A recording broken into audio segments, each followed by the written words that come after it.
Okay, so mga kabrigada na atadarik karon no sa Barangay San Isidro kung asa matud pa sa mga residente adunay insidente sa sunog kung asa usa kini ka bodega. So anak ko, so kung makita natin mga kabrigada no nga dako pagid kayo ang kalayo. So naabot naman nato ang BFP no na sila ginaabulan na nila ang sunog. Yeah. Sir, unsa gani ni diri purok sir? Purok Malipayon. So naata diri sa Purok Malipayon sa Barangay San Isidro. So unahan lang gid gamay no diri sa ilahang barangay hall. Ayan. So naa dito sa Pikas Kanto mga kabrigada, naa dito ang BFP ilahan na ginaapulo. Yan, so kani bodega ni siya diri. So based dito sa statement sa ni sir kay mga tarpaulin daw ni siya ang naa diri mga waste materials. So siguro usa to sa factor ano kusugan sunog kay mga plastic. So Ma'am Noralino, mga kabrigada diri ni siya sa Purok Malipayon, Barangay San Isidro.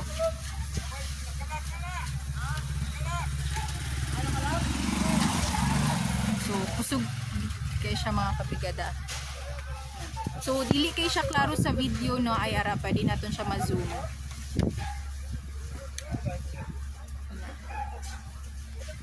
So, diri ni siya sa Barangay San Isidro sa Purok Malipayon mga kabrigada.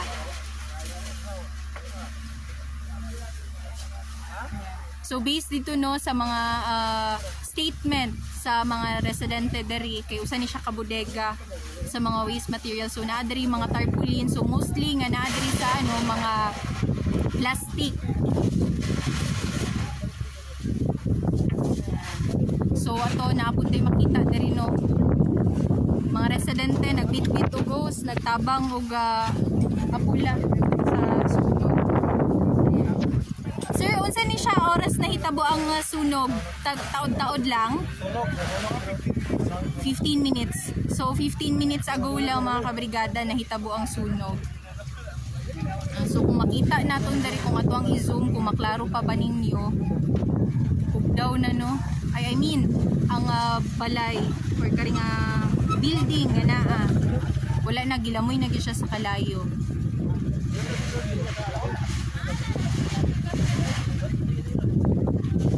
Sir John Mark Liego ang ato ang bombero. So naaman po ni fire brigade diri sa Barangay San Isidro. So paspas lang siya na respondihan dayon. So dili siya makita pero naa dito na side ato makita nato na ang BFP. Ayan.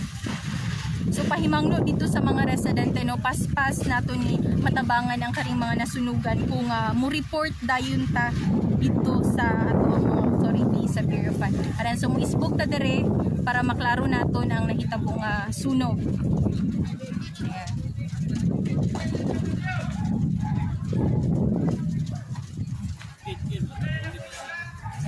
So kung makita nato no mga tarpaulin ang naa. So ulbugid kayo ang kalayo mga kabrigada ana. Kita nato ng dako na sunog.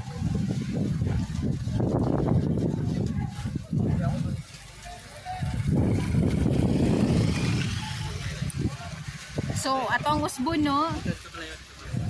Ato ang usbon diri based sa statement sa mga residente diri ni sa Purok Malipayon. Purok Malipayon, Barangay San Isidro.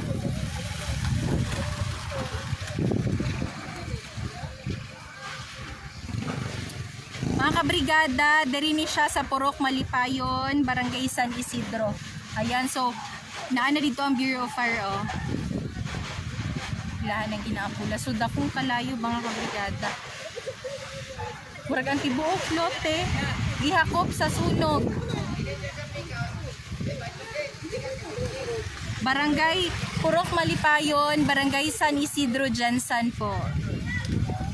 So mangita ta diri mga ato ang ma-interview. Okay, so mao diya ang mga residente. Sir, hello po. Sir, mga unsa pa ni orasan na hitabo ang sunog, sir? Oras na Kuan, after 30 minutes, mga 30 minutes. 30 minutes. Yes. Sir, unsa ba ni siya diri, sir? Unsa ni siya? Bodega daw? Mga basura, man siguro yung mga old, mga stocks. Mga old stocks na mga siguro life materials. Sir, unsa ni address diri, sir? Paseo di Pas Black. Kini Black to Black 3 sunod. Purok Malipayon daw ni diri. Yes. Purok Malipayon. Kubila ko mukha. Naay na, unsa sir? Naay na damay? Wala yata, bodega. Laman bodega plain na. Stockyard. Stockyard nila. Okay, so based sa statement sa mga residente, mga kabrigada, mga stock na daw ni diri sa mga plastic, mga tarpaulin or kung unsa pa. So wala man daw na damay na mga residente pod, no. Pasalamat naton kay ano na siya. Dito ra gid siya sa bodega mismo. Ayan. So medyo nihinay na ang kalayo, mga kabrigada.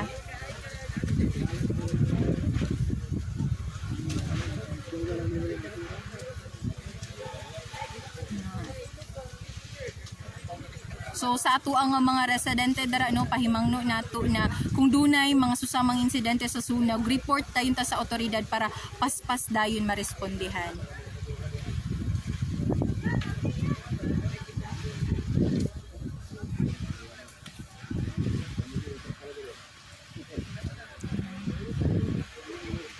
So dito sa Picas Kanto, mga kabrigada, naana dito ato ang Bureau of Fire, no, ilahan na dayong respondihan. So maayo na lang pod kay ang Barangay San Isidro naa sila fire brigade diri. So paspas ra po dayo na ano na respondihan initially.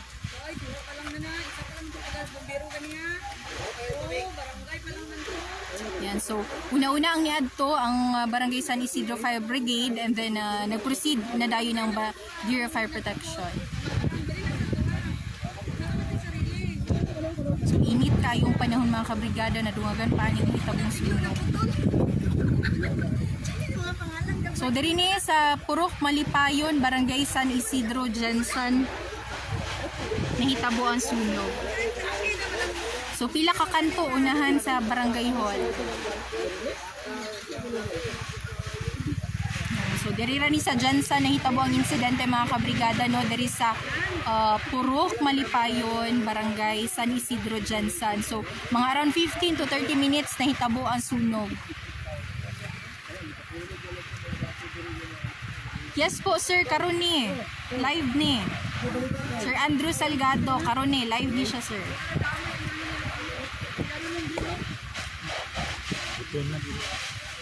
Ayan, so ang kaning naadere, kaning nasunog, bodega daw ni siya sa mga plastic, mga waste materials na adere nakapondo.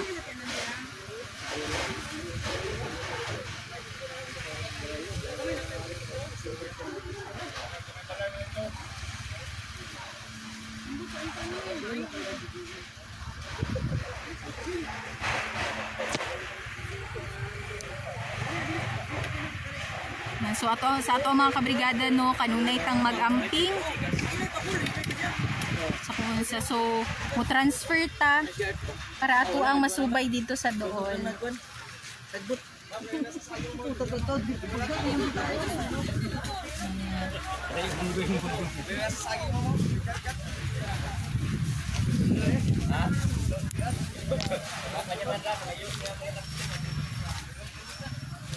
Okay, so ato ang duulo, ato ang subayo ni diri.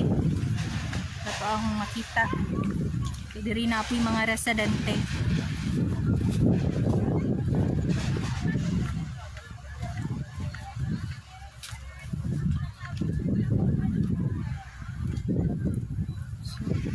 Ato ang duulon, mga kabrigada, no.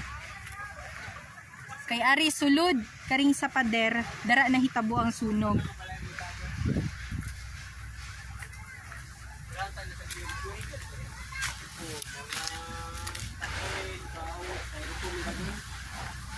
So, kani for closer video. Sir, mangutana ko unsay unod ani, sir, karing sa nasunog dire? Unsay mga styrofoam yun, ma'am?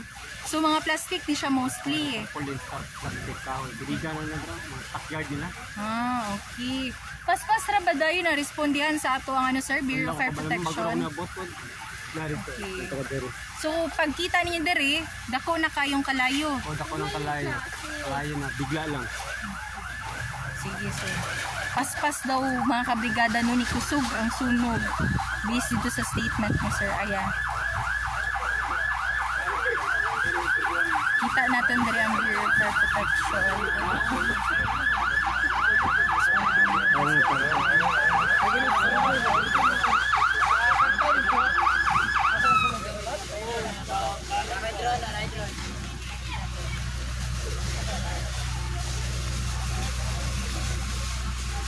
Yan, kung makita natin padayon na ginaapula sa itong Bureau of Fire Protection ng karga itong mga kabomberohan.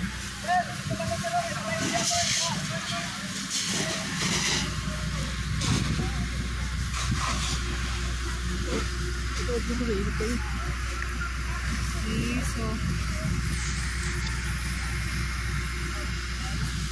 natin padayong ginaapula sa ato ang mga bombero ang nahitabong sunog.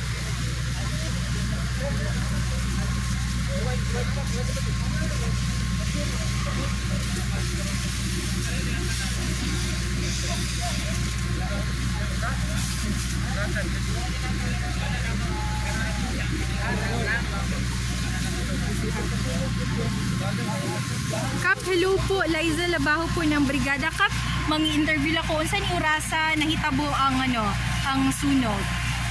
Mga 15 ago, 15 minutes ago. Okay, so mga 15 minutes ago. So, sir, ay naman tayo fire brigade rin no, sa atwa sa barangay San Isidro. Mo ba una ni responde dayon dere? Kami dayon. Sulod lang sa fire truck na to. Check na to na tumasa sa pita. Hindi, budiga ni siya sa suwato di matagulin. No? So, unsa ni siya, sir? Mga stock na? Mga... Yes, yes. Kahoy o mga carton. So, wala may nadamay diri, Kap? Para pinapaningkamutan man nato na lain na damay. Unsa ba ni tapad ani niya nga ano? Residential. Mga balay na diha? Yes, yes. Residential. Hindi lang pinapaningkamutan nga lahat. Okay, thank you, Kap. So, tapad ani mga kabrigada, no? Kaya residential lang. So, ginapaningkamutan karon sa ito mga bumbero nga dili madamay ang katong tapad ni ini. So, baga kayo ang aso.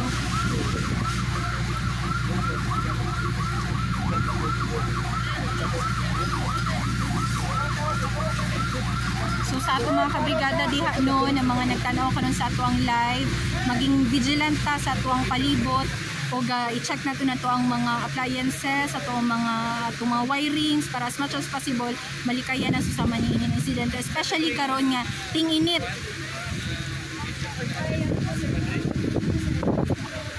So usa ni siya ka bodega diri.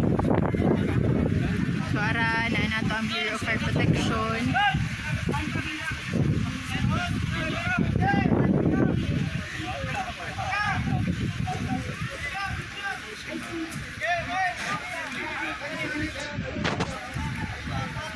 Mga kabrigada, ako ang Usbon, no? Dari ni siya sa Purok, Malipayon, Barangay San Isidro, Jansan. Dari nahitabo ang insidente. So mga 15 to 30 minutes ago lang nahitabo ang sunog. Ayan, so di na kayo dagko ang kalayo, pero baga paghihapon ang aso mga kabrigada. Pinapangkutuning kamutan gihapon sa ito ang mga bumbero nga dili maangin ang mga tapad ni na mga residente.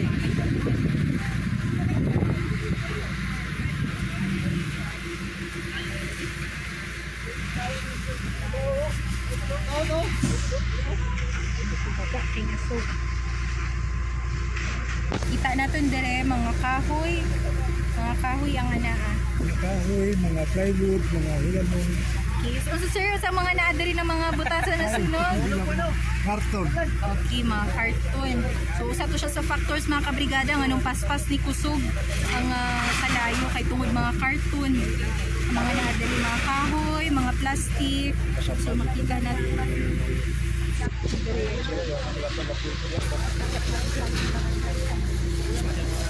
Diretso lang sa lapel.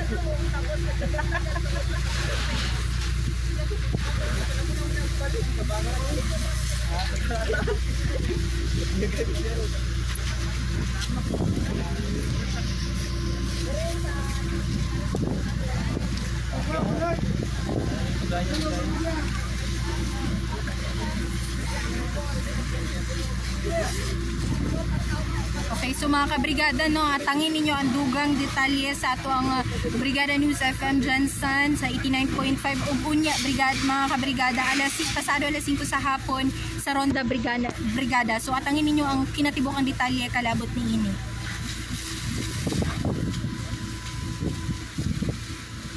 Sir Richard Depay, kaganiha pa po na ako na na mention ang location kung asa ni siya. So diri ni siya sa Purok Malipayon, Barangay San Isidro, Jansan.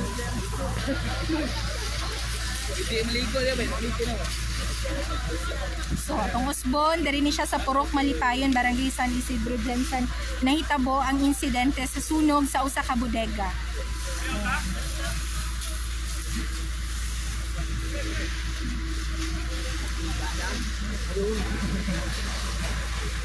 So padayong ginaapila sa atong otoridad.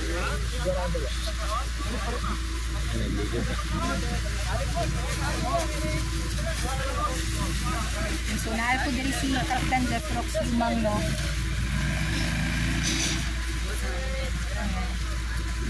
So hinay-hinay na nga naapula ang sunog, mga kabrigada. Baga gihapon na aso. So para alang sa dugang detalye, no, at ang kini sa Ronda Brigada unya alas 5 sa hapon ug sa atong Brigada News FM Jansan sa 89.5. So kana usa ang initial nga detalye, no. Ini si Liza Labajo para sa Brigada News Jansan, Brigada News.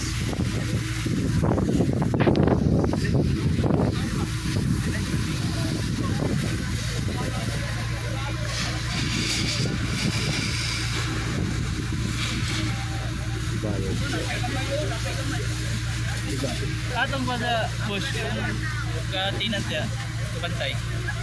Ano yung may biya? Caretaker. Pinaibiya. Ano ito si Casbil balay dito? To. May Ito. sabi ko ba? Casbil.